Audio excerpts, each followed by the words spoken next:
ജനിച്ചിട്ട് ഇന്നാണോ? ഇന്ന് ആദ്യമായിട്ടാണോ നിങ്ങൾ അവനെ കാണുന്നത്? എടി ആണോന്ന്? അല്ല. പിന്നെ പിന്നെ അവനെ പരിചയം? എനിക്ക് പരിചയമൊന്നുമില്ല. വല്യമ്മാവന്റെ വീട്ടിൽ വെച്ച് കണ്ടിട്ടുണ്ടെന്നേ ഉള്ളൂ. വല്യമ്മാവന്റെ വീട്ടിലോ? അവൻ എന്തിനാ അവിടെ വരുന്നത്? ബാലേട്ടനെ കാണാൻ വരുന്നതാ. ബാലേട്ടന്റെ കൂട്ടുകാരനാണെന്ന് പറഞ്ഞു. ആര്? ഇവൻ നിന്നോട് വന്ന് പറഞ്ഞോ ബാലേട്ടന്റെ കൂട്ടുകാരനാണെന്ന്? അല്ല, അമ്മായിയെ പറഞ്ഞ് ബാലേട്ടന്റെ കൂട്ടുകാരനാണെന്ന്. ബാലേട്ടന് ഒരു അമ്മായി പാകത്തിരിപ്പില്ലാത്ത ജന്തുക്കൾ. എല്ലാത്തിനും ഞാൻ കാണിച്ചു കൊടുക്കുന്നുണ്ട്.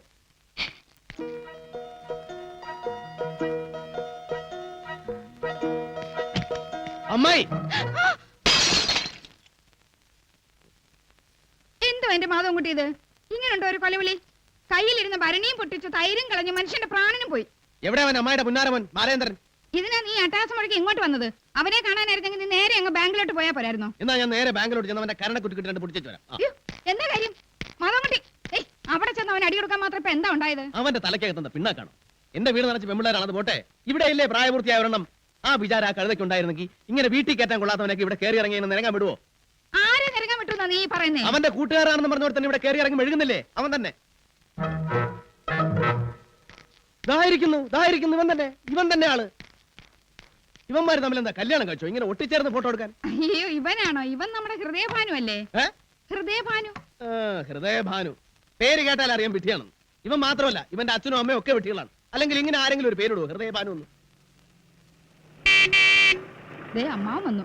നിന്റെ ഈ ചാട്ടം വെള്ളമൊക്കെ ഒന്ന് നിർത്തണ്ട മാധവൻ കുട്ടി.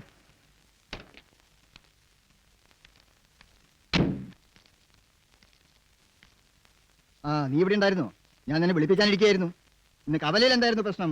നീ ആ ബസ് വരെയായിട്ട് അടി ഉണ്ടാക്കിയെന്ന് കേട്ടല്ലോ. അത് പിന്നെ അവന്മാര് നേരെ പെമ്പിള്ളേരെ ബസ്സിൽ കയറാൻ സമ്മതിക്കലെന്ന് വെച്ചാ പിന്നെ വേറെ ആരെയാ റോഡിലോട്ട് ഓടിച്ചു കേട്ടല്ലോ? അതാരെയാ? നമ്മുടെ ഹൃദയഭാനുവിന് ഇവന്റെ പെമ്പിള്ളാരുടെ പിന്നാലെ നടക്കുന്നു പറഞ്ഞ. നിനക്കെന്താടാ തലയ്ക്ക് ഓളുണ്ട്? 4-5 പെങ്ങന്മാരുടെ വെച്ച് വേറെ ആർക്കും വഴി നടക്കണ്ടേ? അവരൊക്കെ ഓടിച്ചിട്ട് അടിക്കാൻ നടന്നാല് ഭൂമിയിൽ ഇവ മാത്രമല്ല ഒരു ഏട്ടൻ. എടാ, പെൺകുട്ടിയോട് പ്രായമായാലും അവരെ കെട്ടിച്ചയക്കണം. അതാ സ്നേഹമുള്ള ഏട്ടന്മാര് ചെയ്യേണ്ടത്. ആ ഒരു വിചാരം മാത്രം നിനക്കില്ലാത്തതെന്താ? മൂത്ത പെണ്ണ് സീതയ്ക്ക് എത്ര നല്ല ആലോചനയോട് ഞാൻ കൊണ്ടുവന്നതാ. ഏതെങ്കിലും ഒരെണ്ണവൻ ആലോചിച്ചോ? അതെങ്ങനെയാ? അവരെ കെട്ടിച്ചയച്ചു കഴിഞ്ഞാൽ പിന്നെ അവരെയും കൊണ്ട് നടന്ന് അടി ഉണ്ടാക്കാൻ പറ്റില്ലല്ലോ. ഈ അമ്മാവൻ എന്താ ഈ പറഞ്ഞോണ്ട് പോകുന്നത്? അമ്മാവൻ കൊണ്ടുവന്ന് ഏത് കല്യാണക്കാരിയോ ഇത്ര വലിയ ആനക്കാര്യം? ആ എഞ്ചിനീയറുടെ കാര്യമോ? അതൊക്കെ ഞാൻ രഹസ്യമായിട്ട് അന്വേഷിച്ചു. അവൻ ചില പാർട്ടികൾക്കൊക്കെ പോകുമ്പോ സീക്രട്ട് ആയിട്ട് കണ്ടുപിടിക്കും. പിന്നെ ആ ഡോക്ടർ, അവനൊരു സിഗരറ്റ് തീനി 24 മണിക്കൂർ നേരവും അവന്റെ ചുണ്ടേ സിഗരറ്റാ. ഇവനൊക്കെ പിടിച്ച് എങ്ങനെ അമ്മായി പെങ്ങന്മാരെ കെട്ടിച്ചു കൊടുക്കുന്നത്? എന്റെ മാധവൻ കുട്ടി, നീ എന്താ അക്രമമായി പറയുന്നേ? ഇതൊക്കെ ഒരു കുറ്റവും കുറവാണോ? നീ ഇങ്ങനെ ഭൂമിയിലില്ലാത്ത സർവോത്തന്മാരെ തിരക്കി നടക്കാൻ അവളൊരുത്തി മാത്രമല്ലല്ലോ നിനക്ക് പെങ്ങളായിട്ടുള്ളത്. അവിടെ താഴെ വേറെ 4 എണ്ണമില്ലേ? പിന്നെ നിനക്കെന്നും പറഞ്ഞ് ഞങ്ങളൊരുത്തി ഇവിടെ കാത്തു വെച്ചോണ്ടിരിക്കുന്നുണ്ടല്ലോ. അവിടെ കാര്യമോ? അവിടെ കരുത്തെ നീ എന്നാ താലി കെട്ടാൻ പോന്നേ? മൂക്കി കൂടെ പല്ല് വന്നിട്ടോ? ഞാൻ പറഞ്ഞു അവളെയും കാത്തു വെച്ചോണ്ട് ഇവിടെ ഇരിക്കാൻ. അത്രയ്ക്ക് ധൃതിയാണെങ്കിൽ മൂക്കി പല്ല് വരാത്ത ആരെങ്കിലും ഉണ്ടെ കെട്ടിച്ചു കൊടുത്തേര്. അറിയാവടാ, നീ ഒടുവിൽ ഇതേ പറയുള്ളൂ എന്ന് ഞങ്ങൾക്ക് അറിയാവടാ. നിന്നെ ഓർത്തിട്ടല്ല, നിന്റെ അമ്മ ശാരദയെടുത്തി മരണക്കിടക്കെ കിടന്ന് എന്നോട് പറഞ്ഞ വാക്കാ ഗൗരിയെ നിന്റെ കയ്യിൽ ഏൽപ്പിക്കണേന്ന്.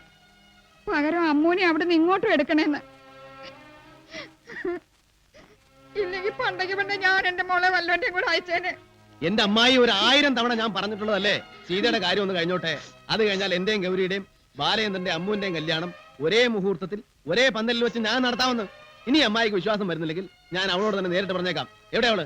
ഗൗരി, ഗൗരി. അവളിവിടെ ഇല്ല. ഞാനും അത് ആലോചിച്ചു. ഇവിടെ ഉണ്ടായിരുന്നെങ്കിൽ ഇപ്പൊ ഇതിന്റെ നടുക്ക് കാണുമായിരുന്നല്ലോ കുതിര. എവിടെ പോയി? ഡാൻസിനോ ട്യൂഷനോ?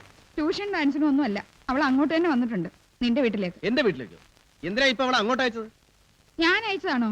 ഇപ്പൊ ഏത് സമയം അവൾ അവിടെ തന്നെയാ. നീ വരുന്നതിന് തൊട്ട് മുമ്പേ അവൾ ഇങ്ങോട്ട് പോരും. അത് പറ. അപ്പൊ വെറുതെ അല്ല എന്റെ കുട്ടികൾ വഷളാവുന്നത്. ഇവൾ ഒരുത്തി അവരെയും കൂടെ ചീത്തയാക്കുന്നു.